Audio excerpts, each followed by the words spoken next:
الحمد لله رب العالمين والصلاة والسلام على أشرف المرسلين وعلى آله وصحبه أجمعين. رب اشرح لي صدري ويسر لي أمري واحلل عقدة من لساني يفقهوا قولي.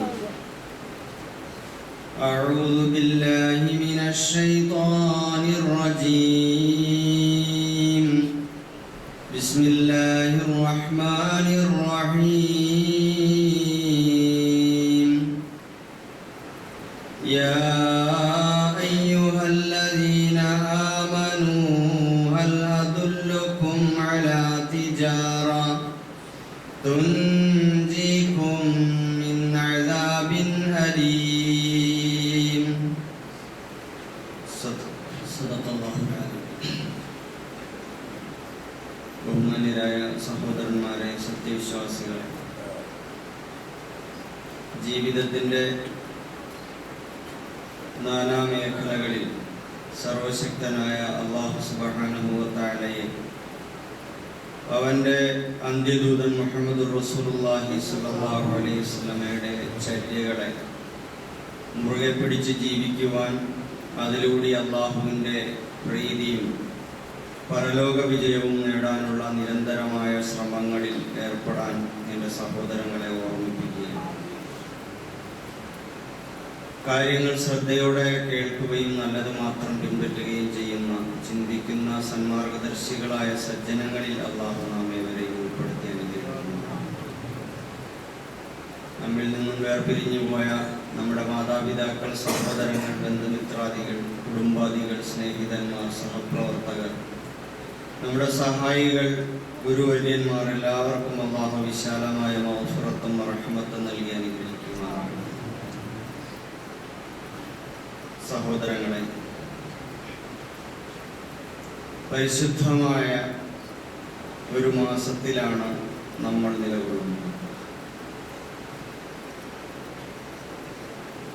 മുഹറം മാസം.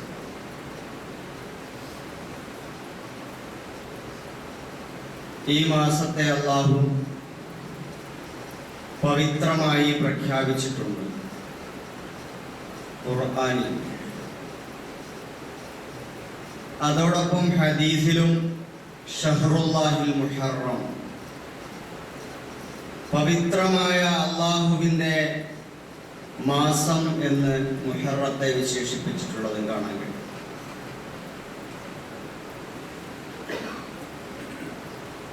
ഏതുപോലെ എന്നാൽ നമ്മളിപ്പോ മാർക്കറ്റിലെ ബിസിനസ് രംഗത്ത് പലതരത്തിലുള്ള വ്യാപാര മേളകൾ നടക്കാറുണ്ട്. അതിൽ പ്രത്യേകിച്ച് ഇളവുകളും സൗജന്യങ്ങളും അവസരങ്ങളും ഒക്കെ നൽകിക്കൊണ്ട് പുതിയ പുതിയ ഓഫറുകൾ വരുന്നതിനനുസരിച്ച് ഉപഭോക്താക്കൾ, ഗുണഭോക്താക്കൾ അവിടങ്ങളിൽ വമ്പിച്ച തിരക്കുകൾ കൂട്ടുന്നത് കാണാം. കഴിഞ്ഞ ആഴ്ചയിൽ ലുലു മാളിൽ 50% ഓഫർ പ്രഖ്യാപിച്ച് ആളുകൾ രാത്രി 3 മണി വരെ ലക്ഷക്കണക്കിന് ആളുകളാണ് ഹജ്ജിനെത്തുന്നത് പോലെ വമ്പിച്ച തിക്കും തിരക്കും ഉണ്ടാക്കി സാധന സാമഗ്രികൾ വാങ്ങിക്കൂട്ടാൻ മത്സരിച്ചത്. അത് പ്രത്യേകമായ ആനുകൂല്യവും ഇളവും ഉണ്ടായപ്പോൾ നമ്മുടെ വ്യാപാര മേഖലയിൽ പ്രത്യേകമായ ഉണർവും ഉന്മേഷവും ഉത്സാഹവും ഉണ്ടാക്കിക്കൊണ്ട്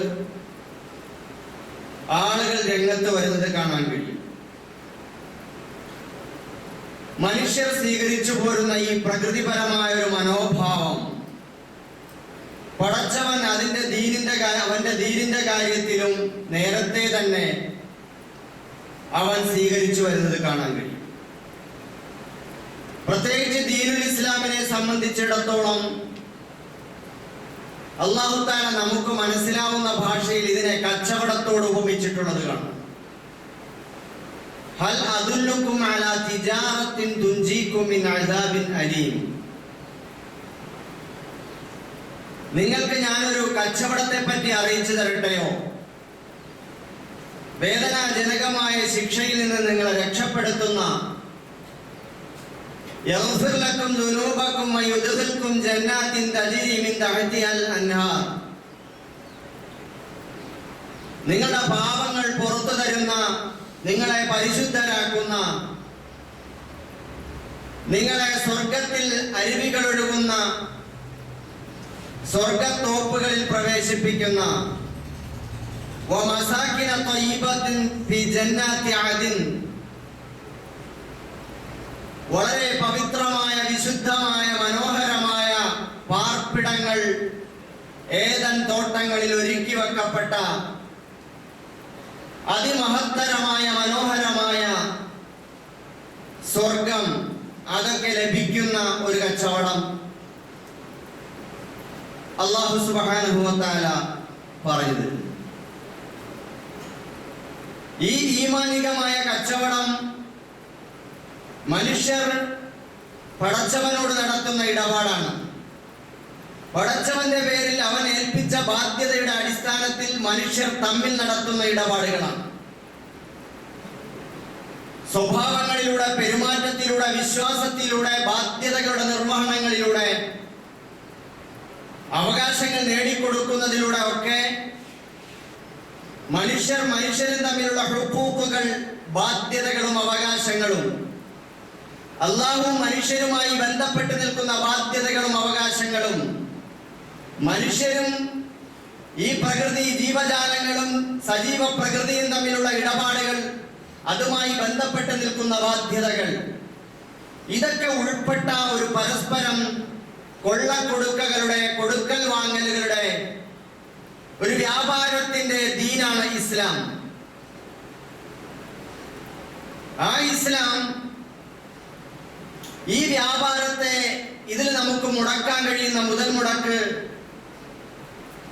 നമ്മുടെ സമ്പത്തും ശരീരവും അള്ളാഹുവിന് സമർപ്പിക്കുക എന്നതാണ് മൂലധനം. അള്ളാഹുവിന് നമ്മുടെ ജീവിതത്തെ തന്നെ സമർപ്പിക്കുക എന്നതാണ്. അങ്ങനെ സമർപ്പിക്കുമ്പോൾ നമുക്ക് കിട്ടുന്ന ലാഭം എന്താണ്?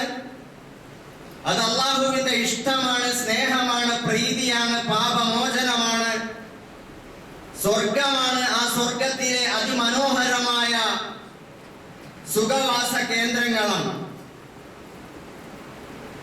ഈ വ്യാപാര രംഗത്തേക്ക് നമ്മൾ ഇറങ്ങുമ്പോൾ നമ്മെ മോട്ടിവേറ്റ് ചെയ്യാൻ, പ്രേരിപ്പിക്കാൻ അല്ലാഹു സുബ്ഹാനഹു വ തആല പ്രത്യേകമായ ഓഫറുകൾ, പ്രത്യേകമായ ഇളവുകൾ, സൗജന്യങ്ങൾ, അവസരങ്ങൾ ഒക്കെ നമുക്ക് വേണ്ടി നിശ്ചയിച്ചിട്ടുള്ളത് വ്യാപകമായി നമുക്ക് ദീനിൽ കാണാൻ കഴിയും. അല്ലാഹു ചില സ്ഥലങ്ങളെ മറ്റു ചില സ്ഥലങ്ങളെക്കാൾ മഹത്വപ്പെടുത്തിയിട്ട് കാണിക്കുന്നു. ലാ തശുദ്ദു റിഹാല ഇലാ സലാസത്തി മസാജിദ്, 3 പള്ളികളെ മഹത്തരമാക്കി പ്രഖ്യാപിച്ചുകൊണ്ട് മസ്ജിദുൽ ഹറാമിൽ നമസ്കരിക്കുന്നവന് 1,00,000 പ്രതിഫലം, മസ്ജിദുൽ നബവിയിൽ നമസ്കരിക്കുന്നവർക്ക് 1000 മടങ്ങ് പ്രതിഫലം, മസ്ജിദുൽ അഖ്സയിൽ നമസ്കരിക്കുന്നവർക്ക് 500 ഇരട്ടി പ്രതിഫലം. ഇതൊക്കെ ഹദീസുകളിൽ നമുക്ക് കാണാൻ കഴിയുന്നതാണ്. അതുപോലെ ചില ആളുകൾക്ക് മറ്റു ചിലരെക്കാളും അല്ലാഹു മഹത്വം പ്രഖ്യാപിച്ച് അവരെ ജനങ്ങളുടെ മുമ്പിൽ നിർത്തുന്നു. അവർക്ക് ആളുകൾക്ക് പ്രേരകമായി കൊണ്ട് നന്മകളിലേക്കുള്ള ചാലക ശക്തികളായി പടച്ചവൻ ചില ആളുകളെ പ്രാധാന്യം കൊടുത്ത് മഹത്വം കൽപ്പിച്ച് മുമ്പിൽ നിർത്തുന്നു. നബിമാർ, സിദ്ദീഖുകൾ, ശുഹദാക്കൾ, സ്വാലിഹീങ്ങൾ അല്ലാഹു എണ്ണി പറഞ്ഞിട്ടുണ്ടെങ്കിലും അതിലെല്ലാ നബിമാരിലും ഏറ്റവും മികച്ചവർ ഉലുൽ അസ്മുകൾ, 5 മഹാപ്രവാചകന്മാർ, ദൃഢചിത്തരായ പ്രവാചകന്മാരെ അല്ലാഹു ഉയർത്തി കാണിക്കുന്നു. ആ പ്രവാചകന്മാരിൽ ഏറ്റവും മുമ്പനായി അന്ത്യപ്രവാചകൻ മുഹമ്മദ് നബി സല്ലല്ലാഹു അലൈഹി വസല്ലം അന്ത്യനാൾ വരെയുള്ള ജനങ്ങളുടെ പ്രവാചകനായി അല്ലാഹു ഉയർത്തി കാണിക്കുന്നു.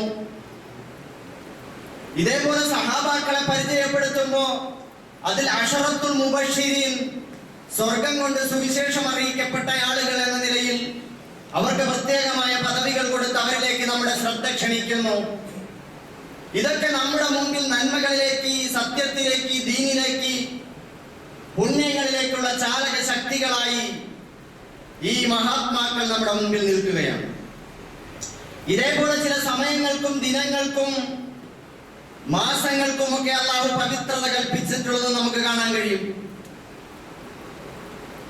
യൗമുൽ ജുമുഅ ജുമുഅ ദിവസം, യൗമു അറഫ അറഫ ദിനം, അശ്റുൽ ദുൽഹിജ്ജ ദുൽഹിജ്ജ മാസത്തിലെ ആദ്യത്തെ 10 ദിനങ്ങൾ, അതേപോലെ അശ്റുൽ അവാഖിർ മിൻ റമളാൻ റമളാനിലെ അവസാനത്തെ 10 ദിനങ്ങൾ, യൗമു ആശൂറ മുഹറം മാസത്തിലെ 10ാമത്തെ ദിനം, ഇങ്ങനെയൊക്കെ ചില സമയങ്ങൾക്കും സന്ദർഭങ്ങൾക്കും ഒക്കെ കൽപ്പിച്ചിട്ടുള്ളത്, പ്രത്യേകത കൽപ്പിച്ചിട്ടുള്ളത് കാണാൻ കഴിയും.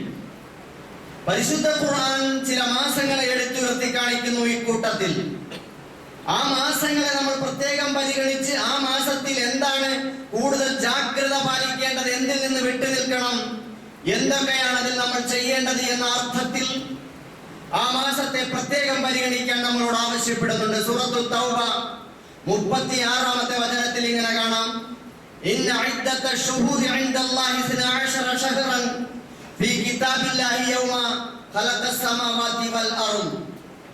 ആകാശഭൂമികളെ, ഈ പ്രപഞ്ചത്തെ സംവിധാനിച്ച നാൾ മുതൽ മാസങ്ങളുടെ എണ്ണം അല്ലാഹുവിന്റെ ഗ്രന്ഥത്തിൽ 12 ആകുന്നു. മിൻഹ അർബഅത്തുൻ ഹുറും, അതിൽ 4 മാസങ്ങൾ ഏറെ പവിത്രമായ മാസങ്ങളാണ്. ദാലിക ദീനുൽ ഖയ്യിം, അതാണ് നേർക്ക് നേരെ ചൊവ്വായി നിൽക്കുന്ന ദീൻ. ഫലാ തളിമു ഫീഹിന്ന അൻഫുസകും, ആ മാസത്തിന്റെ പ്രത്യേകത എന്താണ്? ആ മാസത്തിൽ നിങ്ങൾ ആരും അതിക്രമം കാണിക്കരുത്, അക്രമം അന്യായം കാണിക്കരുത് എന്നതാണ് നിങ്ങൾ പാലിക്കേണ്ട ഏറെ പവിത്രത ഉറപ്പിക്കേണ്ട കാര്യം. ഈ 4 മാസങ്ങളെ പറ്റി ഹദീസ് നബി സല്ലല്ലാഹു അലൈഹി വസല്ലം വിശദീകരിച്ചിട്ടുണ്ട്. അത് ദുൽഖഅദും ദുൽഹജ്ജും മുഹറമും അതോടൊപ്പം അതിൽ നിന്ന് മാറി നിൽക്കുന്ന റജബുമാണ്. തുടർച്ചയായ ഈ 3 മാസങ്ങളും റജബുമാണ്. ഈ മാസങ്ങൾക്കുള്ള പ്രാധാന്യം എന്താണ്? ഈ മാസങ്ങൾക്ക് 2 മുഖങ്ങളുണ്ട്.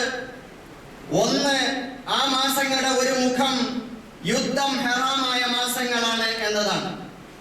അങ്ങോട്ട് പോയി ശത്രുവിനെ ആക്രമിക്കാൻ പാടില്ല, പ്രതിരോധ പ്രവർത്തനങ്ങൾ ഒഴികെ.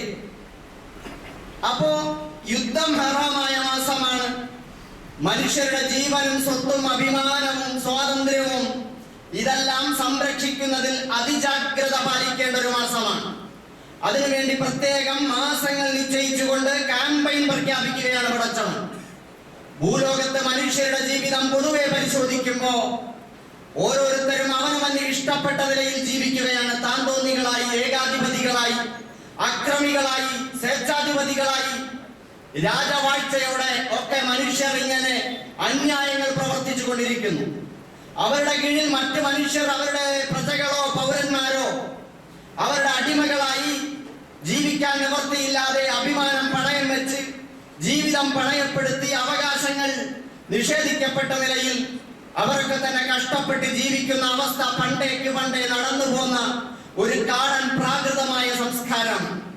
അവിടെ നിന്നും മനുഷ്യവംശത്തെ മുഴുവനും വിശ്വമാനവികമായ മൂല്യങ്ങളുടെ ഉദാത്തമായ ബോധത്തിലേക്ക് ഉയർത്തിക്കൊണ്ടുവരാൻ റബ്ബുൽ ആലമീനായ പടച്ചവൻ ആ മാസങ്ങൾക്ക് പ്രത്യേകമായ പവിത്രത നൽകുകയുണ്ടായി. അതുകൊണ്ട് തന്നെ ജാഹിലിയ്യ കാലഘട്ടത്തിൽ പോലും പണ്ടേക്ക് പടച്ചവൻ ഈ മനുഷ്യ സമൂഹത്തിന്റെ വംശാവലിയുടെ മനോമുഖരങ്ങളിൽ ഈ മാസങ്ങൾക്ക് പവിത്രത കൽപ്പിക്കണം എന്ന് അള്ളാഹു ബോധനം ചെയ്തതുകൊണ്ട് തന്നെ അതിന്റെ ഒരു മാനവികമായ ബോധം ആളുകൾക്കിടയിൽ നിലവിലുണ്ടായിരുന്നു എന്നതുകൊണ്ട് തന്നെ ഖുറൈശികളും ഈ 4 മാസങ്ങൾക്ക് പവിത്രത കൽപ്പിച്ചിട്ടുണ്ടായിരുന്നു.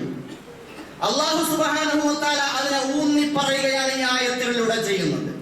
അപ്പൊ ലോകത്ത് മനുഷ്യർ മറ്റുള്ളവന്റെ ജീവൻ, സ്വത്ത്, അഭിമാനം, സ്വാതന്ത്ര്യം, അവന്റെ മറ്റവകാശങ്ങൾ ഇതൊക്കെ ഹനിക്കുകയും കയ്യേറുകയും ഓരോരുത്തർക്ക് തോന്നുന്നത് പോലെ ജീവിക്കുകയും ചെയ്തിരിക്കുമ്പോ പടച്ചവൻ മനുഷ്യരോട് മുഴുവനും നിങ്ങൾ മറ്റവന്റെ ജീവനും സ്വത്തിനും അഭിമാനത്തിനും അവകാശങ്ങൾക്കും സ്വാതന്ത്ര്യത്തിനുമെല്ലാം വില കൽപ്പിക്കണം. അത് അതിജാഗ്രതാ മാസങ്ങളായി കാമ്പയിൻ പ്രഖ്യാപിക്കുകയാണ്. എന്നിട്ടാണല്ലോ പറഞ്ഞത് ഫലാ തളിമു ഫീഹിന്ന അൻഫുസകും, അതിൽ നിങ്ങൾ നിങ്ങളോട് തന്നെ അതിക്രമം കാണിക്കരുത്, അക്രമം കാണിക്കരുത് എന്ന്. ഇസ്ലാമിനെ ഭീകരവാദത്തിന്റെ പ്രസ്ഥാനമായി ലോകത്തെ അപകീർത്തിപ്പെടുത്താൻ ശ്രമിക്കുമ്പോ ഇസ്ലാം ലോക മാനവികതയുടെ നെറുകയിൽ കയറി നിന്നിട്ട് ഉച്ചസ്ഥരം ലോകത്തെ മാനവികതയുടെ മൂല്യങ്ങൾ ഉദ്ഘോഷിക്കുന്ന ആയത്തായിട്ട് നമുക്കിതിനെ കാണാൻ കഴിയും. സഹോദരങ്ങളെ, നിങ്ങൾ നോക്കുക, ഈ ആയത്തിന് മറ്റൊരു മുഖമുണ്ട്. എന്താണ് ഈ 4 മാസങ്ങൾക്ക് മറ്റൊരു മുഖം? അത് ഹജ്ജിന്റെ മാസമാണ് എന്നതാണ്. ഹജ്ജിന്റെ മാസമായിട്ടാണ് ഇതിനെ പരിചയപ്പെടുത്തുന്നത് ഖുർആൻ അല്ലെങ്കിൽ ഹദീസ്, മുഫസ്സിരീങ്ങൾ. അപ്പൊ ഈ ഹജ്ജിന്റെ മാസങ്ങൾ എന്ന് പറയുമ്പോൾ ഹജ്ജ് ദുൽഹജ്ജിലെ ഏതാനും ദിവസങ്ങളുമായി ബന്ധപ്പെട്ട് നിൽക്കുന്നതല്ലേ എന്ന് ചോദിക്കാം. അല്ല, ഇത് യാത്ര, സുദീർഘമായ യാത്ര ആവശ്യമായി വരുന്നൊരു കാലം. അതേപോലെ തന്നെ അതിന് ആലോചനകൾ വേണ്ട ഒരു സമയം, സാമ്പത്തികമായ ഒരുക്കങ്ങൾ വേണം, ശാരീരികമായി മാനസികമായി ഒരുക്കങ്ങൾ വേണം. അതോടൊപ്പം തന്നെ ഇതിന് യാത്ര പുറപ്പെടണം, അവിടെ ചെന്നത് നിർവഹിക്കണം. അതേപോലെ അത് ഒരുപാട് ജാഗ്രതകൾ ആവശ്യമായി വരും. അതിനുശേഷം തിരിച്ചു വരണം, അതിലേക്ക് മനസ്സിനെ പാകപ്പെടുത്തി ജീവിതത്തിലേക്ക് തിരിച്ചു കയറണം. ഇങ്ങനെ സുദീർഘമായി നീണ്ടു നിൽക്കുന്ന ദുൽഖഅദ്, ദുൽഹജ്ജ്, മുഹറം മാസം എന്ന് പറയുന്നത് ഹജ്ജുമായി ബന്ധപ്പെട്ട് അതിന്റെ ആലോചനകളിലും അതിന്റെ ഒരു സ്പിരിറ്റിലും അതിന്റെ ഒരു വികാരത്തിലും നിൽക്കുന്ന മാസങ്ങളായിട്ട് കണക്കാക്കപ്പെടുന്നു. റജബ് മാസം എന്ന് പറയുന്നത് ഇതിനോട് ചേർത്ത് പറയപ്പെട്ടിരിക്കുന്നു. അത് വർഷമധ്യത്തിൽ ഉംറയ്ക്ക് വേണ്ടി നിശ്ചയിക്കപ്പെട്ട, അതിന് സൗകര്യമുണ്ടാകുന്ന നിലയിൽ അല്ലാഹു നിശ്ചയിച്ചതാണ് എന്ന് മുഫസ്സിരീങ്ങൾ പറയുന്നത് കാണാൻ കഴിയും. അപ്പൊ എന്തായാലും ഈ മാസങ്ങൾ ഹജ്ജുമായി ബന്ധപ്പെട്ട് നിൽക്കുന്നു എന്ന് പറയുമ്പോൾ ഒരു ഭാഗത്ത് യുദ്ധം ഹറാമാക്കപ്പെട്ട ഒരവസ്ഥ, മറ്റുള്ളവരുടെ അന്യായമായി അവരുടെ അവകാശങ്ങളും അവരുടെ സ്വന്തമായ കാര്യങ്ങളും കയ്യേറ്റം ചെയ്യാതെ അവർക്ക് പവിത്രത കൊടുക്കേണ്ട മാസം. മറ്റൊരു ഭാഗത്ത്, രണ്ടാം ഭാഗത്ത് അവിടെ ഹജ്ജുമായി ബന്ധപ്പെട്ട് നിൽക്കുന്ന മാസം. ഇത് പരസ്പര പൂരകമാണ് എന്ന് നമ്മൾ മനസ്സിലാക്കണം. ഹജ്ജ് ഒരു ഭാഗത്ത് യുദ്ധം ഹറാമായി കിടക്കുന്നത്, ആയത്തിന് അർത്ഥം പറഞ്ഞു പോകുമ്പോൾ ജാഹിലിയ്യ കാലഘട്ടത്തിലെ ഒരു സംസ്കാരവുമായി ബന്ധപ്പെട്ട ഒരു കഥയായി ഈ ആയത്തിനെ വായിച്ചു വിടുന്നവരുണ്ട്. അല്ല സഹോദരങ്ങളെ, ഇത് പരിശുദ്ധ ഖുർആൻ അന്ത്യനാൾ വരെ ഈ ഭൂലോകത്ത് സൂര്യൻ അതിന്റെ അച്ചുതണ്ടിൽ കറങ്ങുന്ന കാലമത്രയും, സമയം മാസം 12 നിലനിൽക്കുന്ന കാലമത്രയും ഇത് ലോകത്തൊരു കാമ്പയിനായി പ്രഖ്യാപിക്കപ്പെട്ടിരിക്കുകയാണ്. ഹജ്ജിലേക്ക് അല്ലാഹു വിളിക്കുകയാണ്. ഹജ്ജ് എന്ന് പറഞ്ഞാൽ തന്നെ കരുതുക എന്നാണ്. എന്താണ് കരുതൽ? കഅബത്തുല്ലാഹയെ കരുതലാണ്, അല്ലാഹുവിന്റെ ഭവനത്തെ കരുതലാണ്. അത് മനസ്സിൽ യാന്ത്രികമായി അല്ലെങ്കിൽ യാന്ത്രികമായിട്ട് അങ്ങനെ ചെയ്തു തീർക്കാൻ പറ്റുന്ന ഒരു പണിയല്ല. ബോധപൂർവമായി കരുതലോടെ സ്വദേശത്തോടെ ശരിക്കും പണിയെടുത്ത് ഇഹ്റാം കെട്ടി പുറപ്പെട്ടു പോയി ചെയ്യേണ്ട നിർവഹണമാണ് ഹജ്ജ്. ആ ഹജ്ജിന് വേണ്ടി പുറപ്പെടുമ്പോ ആ ഹറമിന്റെ പ്രത്യേകത എന്താ? നമ്മൾ ഇഹ്റാമിൽ പ്രവേശിക്കുന്നു, പിന്നീട് അങ്ങോട്ട് പോയി ആ ഹറമിൽ പ്രവേശിക്കുമ്പോ മസ്ജിദുൽ ഹറാം, അവിടെ വേട്ട പാടില്ല, ജീവികളെ ഉപദ്രവിക്കാൻ പാടില്ല, മറ്റുള്ളവരുടെ അഭിമാനം, അവരുടെ സ്വത്ത് ഒന്നും അപഹരിക്കാൻ പാടില്ല, മറ്റുള്ളവരെ വേദനിപ്പിക്കാൻ പാടില്ല. അല്ലാഹു പറഞ്ഞത് എന്താണ്? അൽ ഹജ്ജു അശ്ഹുറും മഅലൂമാതുൻ ഫമൻ ഫറദ ഫീഹിന്നൽ ഹജ്ജ ഫലാ റഫത വലാ ഫുസൂഖ വലാ ജിദാല ഫിൽ ഹജ്ജ്. ഹജ്ജ് അത് അറിയപ്പെട്ട മാസങ്ങളാണ്. ആരെങ്കിലും ആ ഹജ്ജ് സ്വന്തത്തിന് നിർബന്ധമാക്കി അതിൽ പ്രവേശിച്ച് മുമ്പോട്ട് പോയാൽ ഫലാ റഫത വലാ ഫുസൂഖ വലാ ജിദാല, അതിൽ അശ്ലീലമില്ല, അതിൽ തർക്കമില്ല, അതേപോലെ തന്നെ പാപകൃത്യങ്ങളില്ല. മനുഷ്യരുമായി ബന്ധപ്പെട്ട തർക്കങ്ങളും സംഘർഷങ്ങളും യുദ്ധങ്ങളുമില്ല. മനുഷ്യരുടെ അവകാശങ്ങൾ കവർന്നെടുക്കലില്ല, അവരുടെ അഭിമാനത്തെ ക്ഷണപ്പെടുത്തലില്ല, മറ്റു പാപകർമ്മങ്ങളില്ല, അശ്ലീലതകൾ പ്രവർത്തിക്കലില്ല, പറയലില്ല. ഇതൊക്കെ ഹജ്ജിന്റെ പ്രത്യേകതകളാണ്. അപ്പൊ ഹജ്ജിന് വേണ്ടി പുറപ്പെടുമ്പോ ഇതൊക്കെ പാലിക്കുന്നതിലൂടെ നിർഭയത്വം എന്ന് പറയുന്ന ഇസ്ലാം ലോകത്ത് വിഭാവന ചെയ്യുന്ന കഅബ ശരീഫില് നിന്നുകൊണ്ട് അതിനെ നിർമ്മിച്ചുകൊണ്ട് മഹാനായ ഇബ്രാഹിം നബി അലൈഹിസ്സലാം പറഞ്ഞതുപോലെ അല്ലാഹുവേ ഈ നാടിനെ നിർഭയത്വമുള്ള നാടാക്കണമേ എന്ന് പറഞ്ഞതുപോലെ ആ ഒരു പ്രാർത്ഥനയ്ക്കും ആ ഒരു സങ്കല്പത്തിനും വമ്പിച്ച അർത്ഥമാണ് ഇതിലൂടെ രൂപപ്പെട്ടു വരുന്നത് എന്ന് നമ്മൾ മനസ്സിലാക്കണം സഹോദരങ്ങളെ.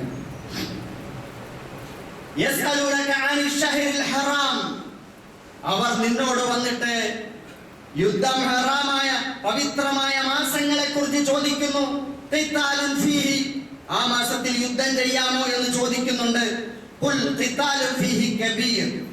പറഞ്ഞു കൊടുക്കുക, ആ മാസങ്ങളിൽ യുദ്ധം ചെയ്യുക എന്നത് ഏറ്റവും വൻ പാപത്തിൽപ്പെട്ടതാണ്, വലിയ അപരാധമാണ് എന്ന് പറഞ്ഞാൽ ആ മാസങ്ങളിൽ യുദ്ധം പാടില്ല.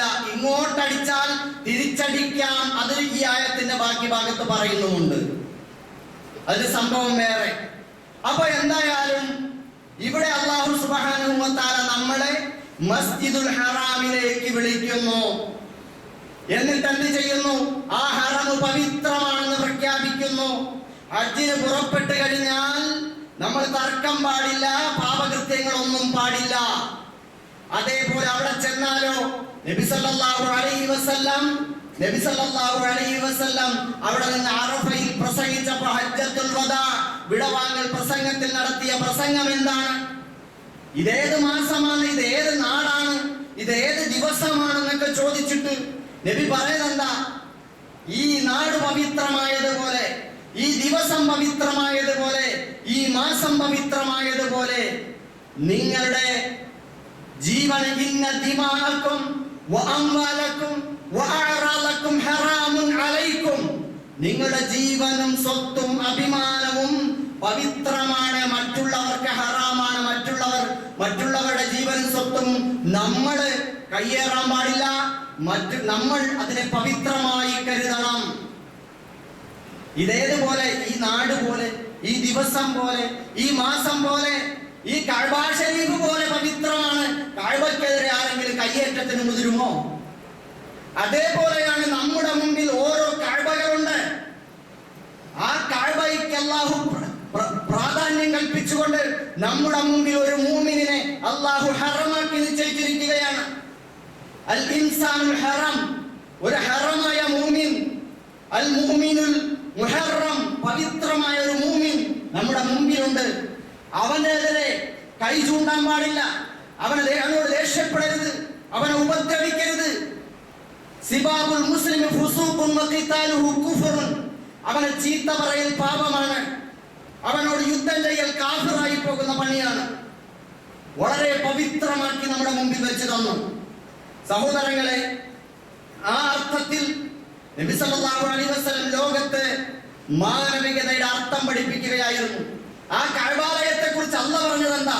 ഇന്ന അവ്വല ബൈത്തിൻ വുദിഅ ലിന്നാസി അല്ലദീ ബിബക്കത മുബാറകൻ വഹുദൻ ലിൽ ആലമീൻ, ഇത് ആദ്യമായി മനുഷ്യർക്ക് വേണ്ടി നിർമ്മിക്കപ്പെട്ട ഭവനം ലോകത്തിന് മുഴുവൻ മാർഗദർശനമാണെന്ന്. ലോകം എന്ന് പറഞ്ഞാൽ അന്യായവും അക്രമവും അപഹരണവും പിടിച്ചുപറിയും നാശങ്ങൾ ഉണ്ടാക്കലും അന്യായങ്ങളും പ്രവർത്തിച്ചു കൊണ്ടിരിക്കുന്ന ഒരു ലോകം. അവരെ മുഴുവൻ യുദ്ധം നിർത്തിവെച്ച് നിങ്ങൾ ഇങ്ങോട്ട് പോരെ, നിങ്ങൾ കഅബയിലേക്ക് നോക്കൂ, ഇതാ മനുഷ്യരൊന്നാണ്, കറുത്തവനും വെളുത്തവനും ഉയരമുള്ളവനും ഉയരം കുറഞ്ഞവനും ആണും പെണ്ണും, ഏത് വർഗത്തിൽപ്പെട്ടവനും ഏത് നാട്ടിൽപ്പെട്ടവനും ഏത് ഭാഷ സംസാരിക്കുന്നവനും, ഇതാ മനുഷ്യരൊന്നായി ഇവിടെ വട്ടം കറങ്ങുകയാണ്, ഇവിടെ പ്രദക്ഷിണം ചെയ്യുകയാണ്. അവരൊന്നാണ്, അവരുടെ എല്ലാം പവിത്രമാണ്, അവരാദരിക്കണം, ബഹുമാനിക്കണം. അല്ലാഹു സുബ്ഹാനഹു വ തആല പഠിപ്പിക്കുകയാണ്. അപ്പൊ ഇതിനാണ് അല്ലാഹു സുബ്ഹാനഹു വ തആല ഈ മാസങ്ങൾക്ക് പവിത്രത കൽപ്പിച്ചിട്ടുള്ളത് എന്ന് നമ്മൾ മനസ്സിലാക്കേണ്ടതുണ്ട്. സഹോദരങ്ങളെ, ഇനി നമുക്ക് മുഹറത്തിലേക്ക് വരാം. അതിലെ ഒരു പ്രധാനപ്പെട്ട മാസമാണ് മുഹറം മാസം. ഈ മുഹറം മാസത്തിന്, ആ മാസത്തിന്റെ പേര് തന്നെ അല്ലാഹു വെച്ചത് എന്താണ്? മുഹറം എന്നാണ്. അഷ്ഹുറുൽ ഹുറും, പവിത്രമായ മാസം എന്നാണ് എല്ലാ മാസങ്ങൾക്കും പറഞ്ഞത്. ദുൽഖഅദ, ദുൽഹജ്ജ്, മുഹറം, റജബ്, ഈ നാലിനും ചേർന്നിട്ട് പവിത്രമായ മാസങ്ങൾ എന്നാണ്. എന്നാൽ അതില് മുഹറം മാസത്തിന് മുഹറം എന്ന് തന്നെ പേര് വെച്ചു. അതാണ് ഈ മാസത്തിലേറെ പവിത്രം. അല്ലാഹു സുബ്ഹാനഹു വ തആല ഈ മാസത്തെ ഷഹ്റുല്ലാഹിൽ മുഹറം എന്ന് വിശേഷിപ്പിച്ചതായി ഹദീസിൽ കാണാൻ പറ്റും. അല്ലാഹുവിന്റെ മാസം എന്ന് വിശേഷിപ്പിച്ചിരിക്കുന്നു. അതുകൊണ്ട് ആശൂറ ദിവസത്തിൽ ആരെങ്കിലും ആഗ്രഹിക്കുന്നുണ്ടെങ്കിൽ അവൻ നോമ്പ് പിടിച്ചു കൊള്ളട്ടെ എന്ന് പറഞ്ഞാൽ, ഖുറൈശികളുടെ കാലഘട്ടത്തിൽ, ഖുറൈശികളുമായി ജീവിക്കുന്ന മക്ക കാലഘട്ടത്തിൽ നബി സല്ലല്ലാഹു അലൈഹി വസല്ലം നോക്കുമ്പോൾ അവരൊക്കെ നോമ്പെടുക്കുന്നു. കാന യസൂമു യൗമ ആശൂറ ഫിൽ ജാഹിലിയ്യ, അങ്ങനെ അവരൊക്കെ നോമ്പ് പിടിക്കുന്നു. സുമ്മ അമറ റസൂലുള്ളാഹി സ്വല്ലല്ലാഹു അലൈഹി വസല്ലം ബിസിയാമിഹി ഹത്താ ഫറള റമളാൻ, അവസാനം റമദാൻ മാസത്തിൽ നോമ്പ് നിർബന്ധമാക്കുന്നത് വരെ ആ മാസത്തിൽ നോമ്പെടുക്കാൻ നിർബന്ധമായി നബി കൽപ്പിച്ചിരുന്നു. എന്നിട്ട് റമദാനിൽ നോമ്പ് നിർബന്ധമാക്കിയപ്പോൾ നബി സല്ലല്ലാഹു അലൈഹി വസല്ലം പറഞ്ഞു, മൻ ശാഅ ഫൽയസും വമൻ ശാഅ ഫൽയുഫ്തിർ.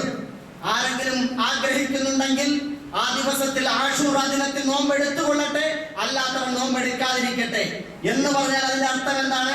റമദാനിന് മുമ്പ് ആ മാസത്തെ ആ ദിവസത്തിൽ നോമ്പ് ഫർളായിരുന്നു. പിന്നീട് റമദാൻ നിർബന്ധമാക്കപ്പെട്ടതോടുകൂടി ആ മാസത്തിൽ നോമ്പെടുക്കൽ സുന്നത്ത് മാത്രമായി, സുന്നത്തായി നിലനിർത്തുകയാണ് ചെയ്തിട്ടുണ്ടായിരുന്നത് എന്ന് നമ്മൾ മനസ്സിലാക്കാം. സഹോദരങ്ങളെ, ഏറെ പവിത്രമായ ഈ മാസത്തിൽ ഫലാ തളിമു ഫീഹിന്ന അൻഫുസകും, നിങ്ങൾ ആരോടും അതിക്രമം കാണിക്കരുത്. നിങ്ങൾ സ്വന്തത്തോടും കാണിക്കരുത്. നിങ്ങൾക്കിടയിലെ നിങ്ങളുടെ സ്വന്തം മനുഷ്യ സമൂഹത്തോടും നിങ്ങൾ അതിക്രമം കാണിക്കരുത്. മുൽമ് എന്ന് പറഞ്ഞാൽ 2-3 തരത്തിലുണ്ട്. അത് ഒന്ന് പടച്ചവനോട് ചെയ്യുന്ന അക്രമമാണ്. ഇന്ന ശിർക്കൽ അദുൽമുൻ അദീം. പടച്ചവനെ അവഗണിച്ചുകൊണ്ട് ശിർക്ക് ചെയ്താൽ അത് ഏറ്റവും വലിയ മഹാപാപമായി പരിശുദ്ധ ഖുർആൻ അതിനെക്കുറിച്ച് വിശേഷിപ്പിക്കുന്നു. അതേപോലെ തന്നെ നമ്മളോട് നമ്മൾ സ്വന്തമായി ചെയ്യുന്ന പാപങ്ങൾ, അതൊക്കെ നമ്മളോട് ചെയ്യുന്ന അക്രമമാണ് എന്ന് പറഞ്ഞാൽ അത് 2 അർത്ഥത്തിൽ അക്രമമായി തീരും. ഒന്ന്, അതിന്റെ അനന്തരം, ഉദാഹരണത്തിന് മദ്യപിക്കുന്ന ഒരാൾ, വ്യഭിചരിക്കുന്ന മറ്റൊരാൾ, പലിശയ്ക്ക് കൊടുക്കുന്ന ഒരാൾ, പലിശ വാങ്ങുന്ന ഒരാൾ, ഇങ്ങനെയൊക്കെ അല്ലാഹു ഹറാമാക്കിയ പ്രവർത്തികൾ ചെയ്യുന്നത് സ്വന്തത്തോടുള്ള അതിക്രമമാണെന്ന് അല്ലാഹു വിശേഷിപ്പിക്കുന്നതിന്റെ കാരണം എന്താണ്? അതിന്റെ നമ്മളോട് ചെയ്യുന്ന അക്രമം ചെയ്യുന്ന സമയത്ത് ബോധ്യമാവില്ല. അതിന്റെ അനന്തര ഫലം വരുമ്പോ ഇത് ഞാൻ എന്നെ തന്നെയാണ് ദ്രോഹിച്ചത് എന്ന് മനസ്സിലാകും.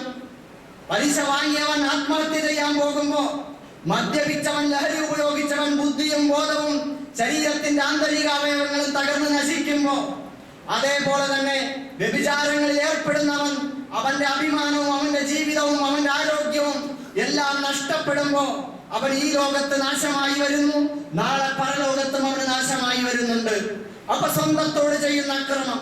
ഇനി മറ്റുള്ളവരോട് ചെയ്യുന്ന അക്രമം, മാതാപിതാക്കളോട്, മക്കളോട്, ഭാര്യയോട്, കുടുംബ ബന്ധുക്കളോട്, അയൽക്കാരോട്, സുഹൃത്തുക്കളോട്, ഉപഭോക്താക്കളോട്, ശിഷ്യന്മാരോട്, അതുപോലെ ന്യായാധിപന്മാർ അവരുടെ അന്യായക്കാരോട്, ഭരണാധിപന്മാർ അവരുടെ പൗരന്മാരോട് ഒക്കെ ചെയ്യുന്ന നിലയിലുള്ള അന്യോന്യമുള്ള ഇടപാടുകളിൽ വീഴ്ച വരുത്തുന്നത് അത് പാപമാണ്, അത് അക്രമമാണ്, മുൽമാണ്. അപ്പൊ ഈ അർത്ഥത്തിലെല്ലാം പടച്ചവനോട് ചെയ്യുന്ന ദുൽമ അക്രമമാണ്, നമ്മളോട് ചെയ്യുന്ന പാപകൃത്യങ്ങൾ ദുൽമാണ്, അക്രമമാണ്. അതേപോലെ തന്നെ നമ്മൾ മറ്റുള്ളവരോട് ചെയ്യുന്ന ദുൽമുണ്ട്. പിന്നെ പ്രകൃതിയോട് ചെയ്യുന്ന, ജീവജാലങ്ങളോട് ചെയ്യുന്ന, അതുപോലെ മറ്റുള്ളവരുടെ വെള്ളം തടയുന്ന, അവരുടെ വായു തടയുന്ന, അവരുടെ പച്ചപ്പ് തടയുന്ന, അവരുടെ അവകാശങ്ങൾ തടയുന്ന അത്തരം കാര്യങ്ങൾ പ്രകൃതിപരമായ ദ്രോഹങ്ങളാണ്. ഇതെല്ലാം തന്നെ ദുൽമുകളാണ്. അതുകൊണ്ട് അല്ലാഹു തആല പറയുന്നു, ഫലാ തളിമു ഫീഹിന്ന അൻഫുസകും, നിങ്ങൾ ഒരിക്കലും നിങ്ങളോട് അതിക്രമം കാണിക്കരുത് എന്ന്. സഹോദരങ്ങളെ, ഇതിൽ ഏറ്റവും വലിയ അതിക്രമം അൽ-ദുൽമു സിയാസി, രാഷ്ട്രീയമായ അക്രമമാണ്. രാഷ്ട്രീയമായ അക്രമം ഏറെ പവിത്രമായ ഈ മാസത്തില് അല്ലാഹു സുബ്ഹാനഹു വ തആല അവൻ പരിശുദ്ധ ഖുർആനിൽ 136-ലധികം തവണ ആവർത്തിച്ച് പറഞ്ഞ മൂസാ നബി അലൈഹിസ്സലാത്തു വസ്സലാം, ആ മൂസാ നബി അലൈഹിസ്സലാത്തു വസ്സലാമിന്റെ പ്രതിയോഗി ഫിർഔൻ എന്ന് പറയുന്ന ആ ഫറോവ, അയാളുടെ ഏകാധിപത്യത്തിന്റെയും അക്രമത്തിന്റെയും സ്വഭാവം, അതിൽ നിന്ന് മൂസാ അലൈഹിസ്സലാമിന് കൊടുത്ത വിജയം, അതിന്റെ പേരിലുള്ള സന്തോഷം പ്രകടനമാണ് ഈ ഒരു ദിനത്തിൽ, ആശൂറ ദിനത്തിന്റെ പ്രാധാന്യം. എന്തിനെങ്ങനെ ആഘോഷിക്കണം? നമ്മുടെ പുതിയ കാലത്തും അക്രമങ്ങളും അന്യായങ്ങളും ചെയ്യുന്ന ഭരണാധിപന്മാര്, അക്രമികളെ, പുതിയ ഫറോവമാര്, അവർക്കെതിരെ നമ്മൾ ഉണർന്നിരിക്കാൻ, അക്രമങ്ങൾ ജനങ്ങളോട് ചെയ്യുമ്പോൾ അരുതെന്ന് പറയാൻ നമുക്ക് പ്രചോദനമായി തീരും. അതിലെന്ത് നഷ്ടമുണ്ടായാലും പടച്ച തമ്പുരാൻ നിങ്ങളെ സഹായിക്കും. ഏതുപോലെ എന്നാൽ മൂസാ നബി അലൈഹിസ്സലാത്തു വസ്സലാമിനെ ഫിർഔനിൽ നിന്ന് രക്ഷപ്പെടുത്തിയതുപോലെ ഇന്നും ഫിർഔന്റെ ജഡം കൈറോയിലെ മ്യൂസിയത്തിൽ സൂക്ഷിക്കപ്പെട്ടിരിക്കുന്നുണ്ടെങ്കിൽ സൂറത്ത് യൂനുസ് അല്ലാഹു പറയുന്നുണ്ട്, ഇന്നേ ദിവസം നിന്റെ ശരീരത്തെ നാം സൂക്ഷിച്ചു വെക്കും. എന്തിനാണ്? പിൽക്കാലക്കാർക്ക് പാഠമായി തീരാൻ. ലോകത്ത് വരുന്ന അവൻ ഭൂമിയിൽ നിഗളിച്ചു. അവനാണ് ഏറ്റവും വലിയവനെന്ന് പ്രഖ്യാപിച്ചു. ഏറ്റവും വലിയ അതിക്രമവും ഏകാധിപത്യവും കാണിച്ചു. അവൻ ഭൂമിയിലെ ജനങ്ങളെ കറുത്തവരെന്ന് വെളുത്തവരെന്ന്, ഹിന്ദുക്കളെന്ന് മുസ്ലിമെന്ന് ക്രിസ്ത്യാനിയെന്ന്, അതല്ലെങ്കിൽ നിറത്തിന്റെയും മതത്തിന്റെയും വർഗത്തിന്റെയും വർണ്ണത്തിന്റെയും പേരിൽ വേർതിരിച്ച് അതിലെ പാവപ്പെട്ടവരെ വിദേശികളെന്നും സ്വദേശികളെന്നും വേർതിരിച്ച് അതിൽ വിദേശികളെന്നും മുദ്രകൂട്ടപ്പെട്ടവരെ അടിച്ചമർത്തി ജീവച്ഛവങ്ങളാക്കി മാറ്റി. അവരിൽ നിന്നും ഒരു വിഭാഗത്തെ അവൻ അടിച്ചമർത്തി ക്രൂരമായ പീഡനങ്ങൾക്കിരയാക്കി. അവൻ ചെയ്തത് അവന്റെ ആൺമക്കളെ, ആ നാടിന്റെ മക്കളെ കൊന്നൊടുക്കി അവിടെ സ്ത്രീകളെ ജീവച്ഛവങ്ങളാക്കി അവശേഷിപ്പിച്ചു. മാത്രമല്ല അവന്റെ കൂട്ടത്തിൽ ഇന്നത്തെ ഭാഷയിൽ പറഞ്ഞാൽ ഒരു കോർപ്പറേറ്റ് കൂടി ഉണ്ടായിരുന്നു. കാറൂൺ എന്ന് പറയുന്ന അവന്റെ സമുദായത്തിൽപ്പെട്ട തന്നെ കാറൂൺ എന്ന് പറയുന്ന ഏകാധിപതി, അവൻ വമ്പിച്ച ഏകഛത്രാധിപതിയായി വലിയ ഒരു കുബേരനായി ഒരു കോർപ്പറേറ്റായി നാട്ടിനെ ഈ കോർപ്പറേറ്റ് ഭരണമാണ് ഏകാധിപതിയായ ഫിറോൻ നടത്തിക്കൊണ്ടിരുന്നത്. ആ അർത്ഥത്തിൽ അവനിൽ നിന്നും അള്ളാഹു രക്ഷപ്പെടുത്തുകയായിരുന്നു. അവൻ കോർപ്പറേറ്റുകളുമായി കൂട്ടുപിടിച്ചുകൊണ്ടാണ് ഏകാധിപത്യ ഭരണത്തെ വിജയിപ്പിക്കാൻ ശ്രമിച്ചത്. മാത്രമല്ല അവൻ പ്രചരിപ്പിച്ചു, ഈ മൂസ വന്നിട്ട് ഇവിടെ പലതുമുണ്ടാക്കി നിങ്ങളെ ഈ നാട്ടിൽ നിന്ന് പുറത്താക്കാൻ, നിങ്ങളുടെ ജനസംഖ്യ കുറയ്ക്കാൻ ഒക്കെയാണ് ശ്രമിക്കുന്നത്. അതുകൊണ്ട് അവന്റെ കയ്യിലേക്ക് ഈ നാട് പോകാൻ പോവുകയാണ്, ഇസ്ലാമിക രാഷ്ട്രം ഉണ്ടാക്കാൻ പോവുകയാണ് എന്നൊക്കെ പറഞ്ഞ് കുപ്രചാരണങ്ങൾ നടത്തി. ഇതെല്ലാമാണ് ഇന്നത്തെ ഫിറഔനിലും നമ്മൾ കണ്ടുകൊണ്ടിരിക്കുന്നത്. അതുകൊണ്ട് സഹോദരങ്ങളെ, മൂസയെ കൊല്ലാൻ വേണ്ടി അവസാനം ഫിറഔൻ ഇറങ്ങി പുറപ്പെടുന്ന നിമിഷം അവിടെ അള്ളാഹു ഒരു പ്രത്യേക സംഭവം പറയുന്നുണ്ട്. വഖാല റജുലുൻ മുഅ്മിനുൻ മിൻ ആലി ഫിറഔൻ യക്തുമു ഈമാന. ആ സമയത്ത് ന്യായം ബോധ്യപ്പെട്ട ഫിറഔന്റെ കുടുംബത്തിൽപ്പെട്ട ഒരാൾ ചാടി എഴുന്നേറ്റ് നിന്നു. ഈമാൻ മറച്ചു വെച്ച് കഴിയുകയായിരുന്നു. അയാൾ സത്യവിശ്വാസിയായിരുന്നു. പേര് പോലും പടച്ചവൻ പറയുന്നില്ല. അയാൾ ചാടി എഴുന്നേറ്റിട്ട് പറഞ്ഞു, അയാൾ ചോദിച്ചു, അതഖ്തുലൂന റജുലൻ അൻ യഖൂല റബ്ബി അല്ലാഹ്. ഒരു മനുഷ്യനെ അരുംകൊല ചെയ്യുകയോ നിങ്ങൾ? എന്റെ നാഥൻ പടച്ചവനാണ്, അല്ലാഹു ആണെന്ന് പറഞ്ഞതിന്റെ പേരിൽ മാത്രം അയാൾക്ക് സ്വാതന്ത്ര്യമില്ലേ ഇഷ്ടമുള്ളതിൽ വിശ്വസിക്കാൻ എന്ന് ചോദിച്ചുകൊണ്ട് ചാടി എഴുന്നേറ്റ ഒരു ആൺകുട്ടി ഉണ്ടായിരുന്നു. അത് ഖുർആൻ എടുത്തു പറയുന്നുണ്ട്. സഹോദരങ്ങളെ, ഇതേപോലെ ഫറോവമാർക്കെതിരെ അവരോട് ന്യായം ചോദിക്കുന്ന ആണുങ്ങൾ റജുലുമാരുണ്ടാകണം. ഈമാൻ മറച്ചു വെക്കപ്പെട്ടവരാണെങ്കിൽ മഹാനായ നബി സല്ലല്ലാഹു അലൈഹി വസല്ലമയുടെ കാലഘട്ടത്തിലെ അബൂജഹലിന്റെ ആക്രമണം നടന്നുകൊണ്ടിരിക്കുന്ന സമയം അവിടെ ഉഖബത്ത് ബിൻ അബീ മുഅയ്ത്ത് നബിയുടെ കഴുത്തിൽ മുണ്ടിട്ട് മുറുക്കി കൊല്ലാൻ ശ്രമിച്ചപ്പോ അബൂബക്കർ സിദ്ദീഖ് റളിയല്ലാഹു അൻഹു ഓടിച്ചെന്നു. സഹായിക്കാൻ ആരുമില്ല. അവിടെ ഈമാൻ മറച്ചു വെച്ച വ്യക്തിയല്ല അബൂബക്കർ സിദ്ദീഖ്. പരസ്യമായി ഈമാൻ പ്രകടിപ്പിച്ചുകൊണ്ട് ചെന്നിട്ട് അതേ വാക്കാണ് ഇവിടെയും ഉരുവിട്ടത്. അതഖ്തുലൂന റജുലൻ അൻ യഖൂല റബ്ബി അല്ലാഹ്. ഒരാള് തന്റെ നാഥൻ അല്ലാഹു ആണെന്ന് പ്രഖ്യാപിച്ചതിന്റെ പേരിൽ നിങ്ങൾ അവരെ കൊല്ലാൻ ശ്രമിക്കുകയാണോ എന്ന് ചോദിച്ചുകൊണ്ടാണ് അബൂബക്കർ സിദ്ദീഖ് റളിയല്ലാഹു അൻഹു രംഗത്തിറങ്ങിയത്. അന്ന് ഫിറഔന്റെ കൊട്ടാരത്തിലെ മൂസയ്ക്കെതിരെ ഇറങ്ങി പുറപ്പെട്ട ആ ഫിറഔനെതിരെ ചോദിച്ച ആ ഒരു ചെറുപ്പക്കാരന്റെ ചോദ്യം 1000 ആണ്ട് കാലങ്ങൾക്ക് ശേഷം മുഹമ്മദ് റസൂലുള്ളാഹി സ്വല്ലല്ലാഹു അലൈഹി വസല്ലമിന്റെ സ്വാതന്ത്ര്യത്തെയും അവകാശങ്ങളെയും ഹനിക്കാൻ വേണ്ടി ശ്രമിച്ച ആക്രമിക്കെതിരെ മൂസ അലൈഹിസ്സലാത്തു വസ്സലാം അബൂബക്കർ സിദ്ദീഖ് റളിയല്ലാഹു അൻഹു ധീരമായി നിന്നുകൊണ്ട് മക്ക കാലഘട്ടത്തിലെ അയാളെ ചെറുക്കുന്ന രംഗമാണ് നമുക്ക് അവിടെ കാണാൻ കഴിയുന്നത്. ഇത് തന്നെയാണ് ഈ കാലഘട്ടത്തിൽ നമുക്ക് സന്ദേശമായി അവശേഷിക്കുന്നത്. മുഹറമിന്റെ സന്ദേശമായി അവശേഷിക്കുന്നത് രാജ്യമൊട്ടുക്കും ഫറോവമാര് ലോകമൊട്ടുക്കും സൈനിസത്തിന്റെയും ഫാഷിസത്തിന്റെയും പേരിൽ ജനങ്ങൾ അടിമകളാക്കി വരിഞ്ഞു മുറുക്കി അവരെ കൊന്നൊടുക്കുമ്പോ അവിടെ ജീവനും സ്വത്തും അഭിമാനവും പിടിച്ചു പറിച്ച് അവരെ നശിപ്പിക്കാൻ ശ്രമിക്കുമ്പോ ലോകത്തെ മുഴുവനും മാനവികതയുടെ അവന്റെ ജാതി ഏതോ മതമേതോ വർഗമേതോ വർണ്ണമേതോ ദേശമേതോ ഭാഷയേതോ ഏതുമായി കൊള്ളട്ടെ അവരൊക്കെയും ഒരേ മാതാവിന്റെയും പിതാവിന്റെയും മക്കളായി കൊണ്ടുകൊണ്ട് അവിടെ ജീവനും സ്വത്തും അഭിമാനവും സംരക്ഷിക്കാൻ